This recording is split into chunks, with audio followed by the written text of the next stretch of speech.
Hello, and welcome to this early intermediate level piano tutorial for Beethoven's famous Moonlight Sonata first movement. Let's come to the piano to start learning. Let me demonstrate the entire piece for you.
Here's the score for Moonlight Sonata. And by the way, did you know that Moonlight Sonata is not what Beethoven called this piece? When he wrote it, he just called it Sonata Opus 27, number 2.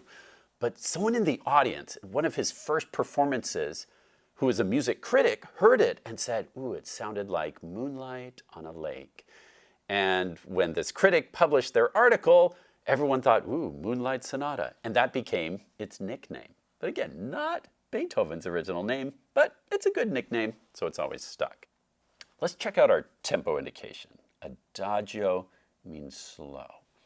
We're in treble and bass clef. What key are we?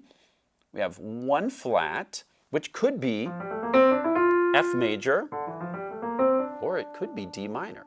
How do we tell? Well, let's look at our first note. We start on a D, and the right hand is playing a D minor broken triad. So that tells us we're in the key of D minor. So be on the lookout for B flats. In fact, if you want to pause and find all the flats, either circle them or put a little flat symbol in front of them, like this B right here is flat, B flat, B flat. Make sure you're not going to forget to flat those B's because of the key signature. Now, let's check out our time signature. Cut time. Remember, that C with a slash means cut time, which could be written as 2-2. Either of these mean the same thing. And 2-2 means 2 half-note beats per measure. Usually we see 4 quarter-note beats per measure, right? With 4-4. That's what we're most used to. 2-2 means now instead of a quarter note getting a beat, we're going to feel the beat every half note. So everything kind of gets cut in half. Whole notes now are only worth 2 beats. Half notes, which normally are 2 beats, are only worth 1 beat. So we have a beat here, and then a half note later we get another beat. So wherever you see this X, that's where a beat is occurring. And some of you might think, well, why not just think 4 beats per measure? 1, 2, 3, 4. Cut time looks a lot like 4-4. In fact, just looking at it, you can't even technically tell the difference.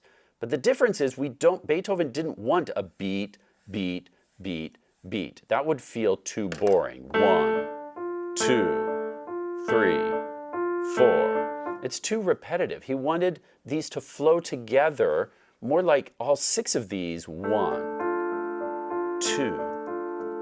See how if I feel it that way, that all 6 of these are part of one beat. 1, 2. That's a lot more beautiful than 1, 2, 3, 4. See what I mean? So it's how you feel those notes all in a group. And that's why it's in cut time and not 4/4. But when you're learning it, you can still think in 4 beats. But just remember, as you start to play it and perform it, to try and group these in groups of 6. Now, let's talk about some tricks for learning this. In learning the right hand, look for patterns. We've got A, D, F. And so let's learn these as block chords, because it's a lot of time to go da, da, da, da, da, da, da, da, da, da, da, da. It's just the same pattern. So just do block. Try this with me. With fingers 1, 3, 5, play this as a block, another block, another block, another block, another block. Check each one. And then notice we get a new block. Now we get B flat, D, F. So play that as a block with fingers 1, 3, 5. That block repeats. And then we get a B flat, E flat, G with fingers 1, 3, 5. Play that as a block. That block repeats, because remember the E is still flat. Flats live up to the bar line when placed in the music. And then here's a new block, A, C sharp, G. Play that as a block. And then we get A, D, F. Play that as a block. Then A, D, E. 1, 4, 5. Play that as a block. And then G. Now, a lot of you are going to play this as a C, but that's not correct. Why? Look, way back here we had a C sharp. Remember, sharps placed in the music live all the way through the whole measure and die at the bar line. So this C is still sharp up until the bar line. So G, C sharp, E. You might want to mark that in your music so you don't forget. G, C sharp, E. Play that as a block. And then 3 ledger lines down, F, A, D. Play that as a block. Now, what's the trickiest part? Right here, right? Because the block is changing every beat. So let's practice this again. And again, playing these as blocks will really help your fingers get used to these positions. And then you can play broken.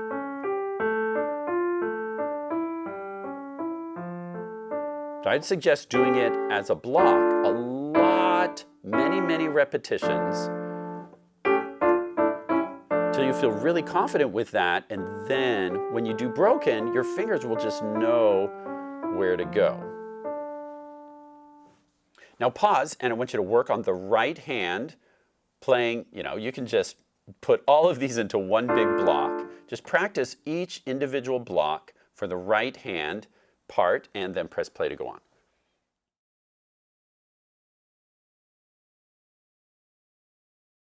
Now let's check out what the left hand is doing.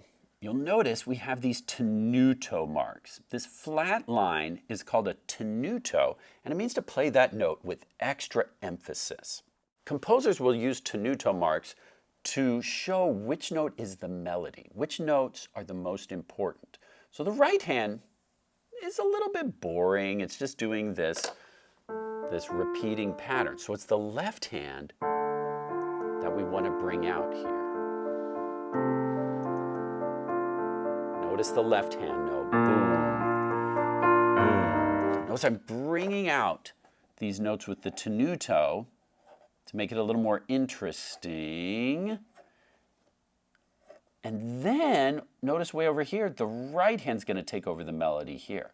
And so the left hand here gets very soft as it takes over these repeating patterns, which we could call the accompaniment, and then the right hand's going to take over the melody. And then finally, notice this with pedal marking. So we're going to use damper pedal. We'll put the pedal down at the start, and then pretty much every time there's a change, see, because this is all the same chord, you can just leave the damper pedal down the entire measure, and it's going to sound kind of magical, like that moonlight on the lake that the one critic imagined.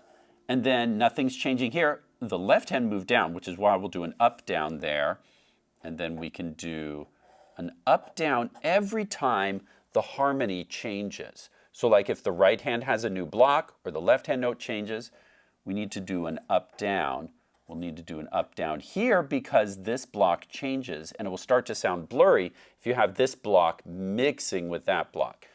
That's why we do pedal lifts to keep the notes from sounding blurry, okay? And then we can lift there to start the melody of the right hand part. Now pause again and learn the left hand part. If you want to try playing some of this hands together, you can. It's up to you. And then press play and we'll check out the next section.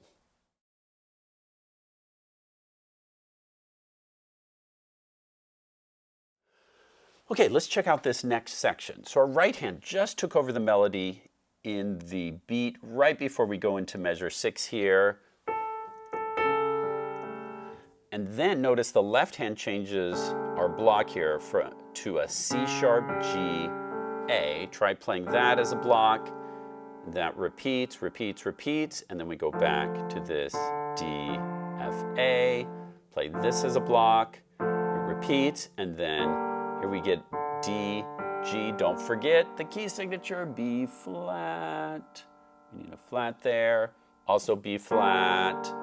The block changes to this, 5, 2, 1, repeats, and then another block here, E, B flat, C, repeat, and then we get this, this, this, this.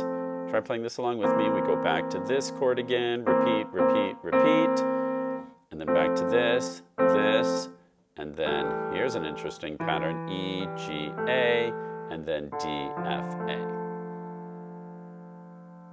Okay, pause and work on just the left hand alone.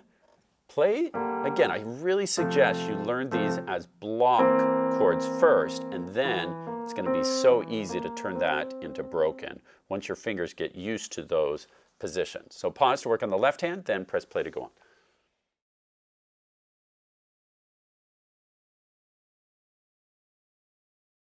Now, let's check out the right hand part.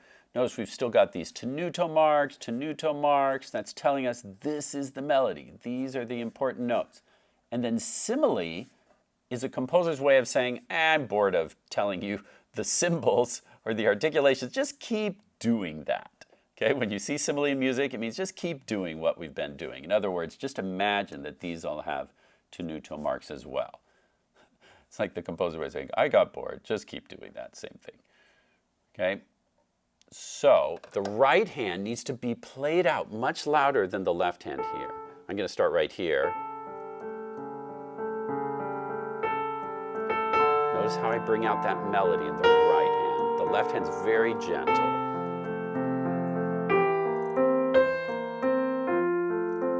And also notice these phrase marks. So we want to feel all those notes connect and grow in the middle, and then usually the last note of a phrase gets softer. So we're going to decrescendo as we go to this last note. And then these also, imagine tenuto marks. The right hand's going to continue to be the melody line here. And notice that 16th note has to sneak in after the triplet. Triple-lip-a-bum. Okay, that note squeezes in between this C and this note. Bum, bum, bum.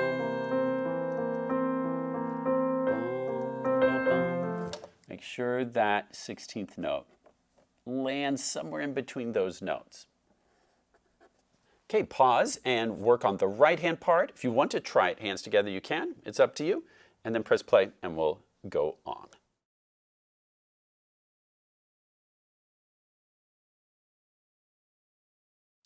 Okay, let's tackle this next section. Once again, learning the left hand in blocks. We have C sharp, G, A, with fingers 5, 2, 1. Play that as a block. Repeat. And then D, F, A. And the suggested fingering is 4, 2, 1. And that's to get your finger 5 ready for this big stretch down. That repeats. Then 5. Remember, B's are always flat. B flat, E flat, play that as a block, repeat, and then A, E natural. The natural cancels that flat, because remember, this E is still flat, and it would be flat all the way up to the bar line unless it gets canceled by this natural A, E, G. Play that as a block, repeat, and then back to D, F, A, our D minor triad. Then, it becomes D major. This is one of my favorite places. Is the F still sharp here? Yes, it is. It lives up to the bar line, so that is still F sharp. And then the left hand is going to temporarily look to neutral marks. That's a clue. The left hand gets a melody line here. D, G, B flat, G. Something's interesting happening. We get crescendo, decrescendo marks. So we're going to really make this interesting here in the left hand. And then we go back to D major block, D major, D major, D major. Of course, we're going to play it broken eventually, but when we're learning, just try it as a block. And then we get this little melody line, again, with the tenuto marks, so be sure to bring out those notes. They sound beautiful and interesting. Okay, pause, and now just work on the left hand alone on your own, then push play, and we'll check out the right hand.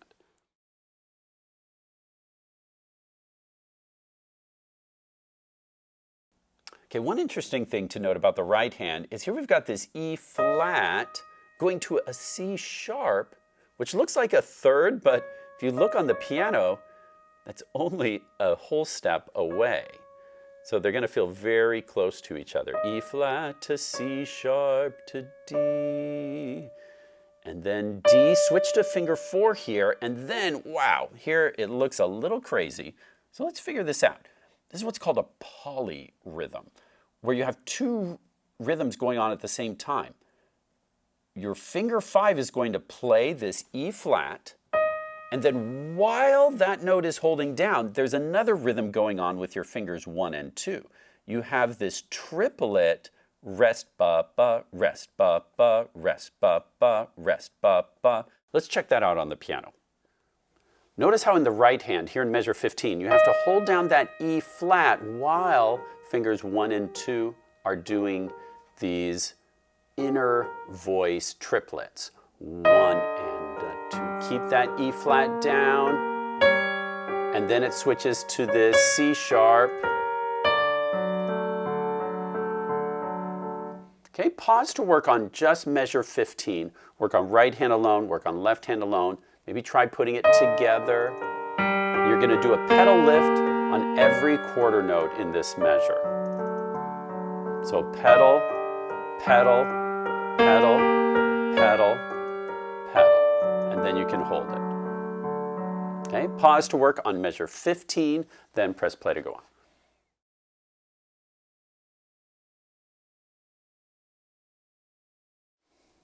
So let's see what this section sounds like. So starting here in measure 14, we have, and then we go to D major.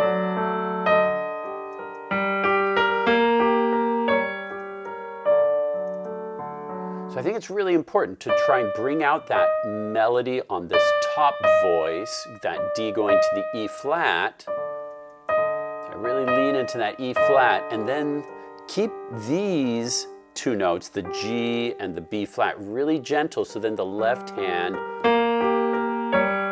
can have a moment in the spotlight doing this little counter melody. Okay, so try to let us hear the right hand melody on top, the left hand melody down below, and keep these G, B flats really gentle.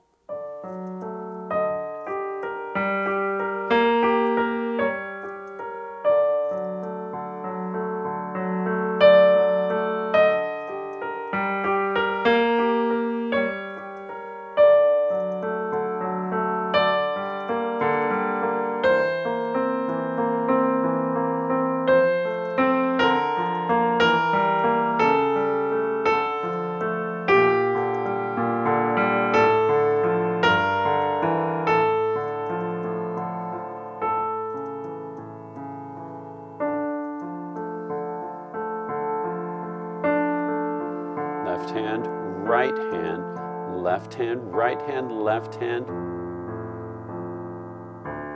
So notice how the hands take turns here. Really important to be careful of this. The right hand already on that D. Notice it's notated down here in the bass clef part, just so you can see how it all flows together. Then the left hand plays these three. Then this little curve line is telling you that the right hand's going to play those notes.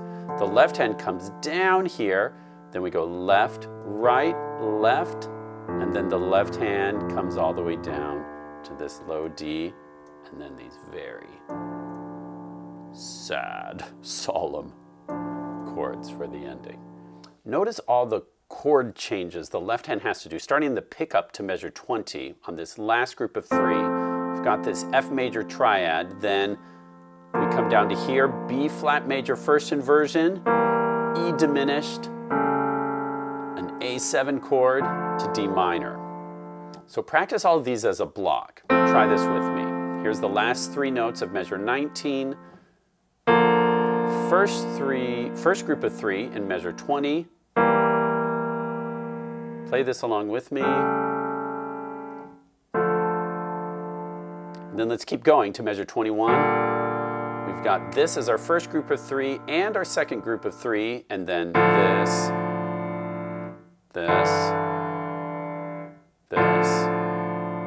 and measure 22 for the first two beats, and then this is one of my favorite chord progressions in the whole piece. I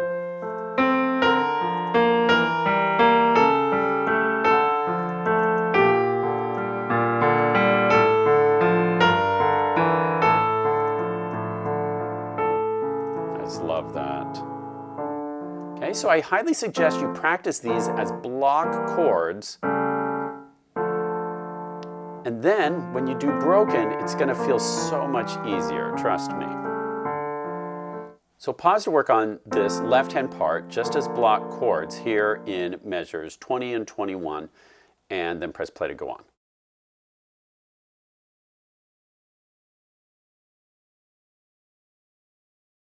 And then together with the right hand we get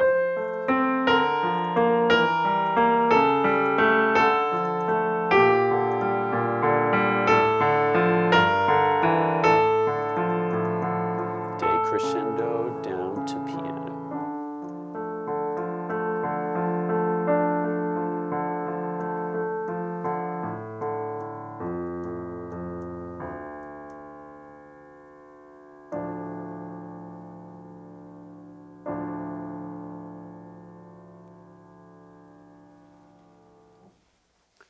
Great job getting started learning Beethoven's Moonlight Sonata first movement today. Thanks for watching and learning with me, and happy practicing.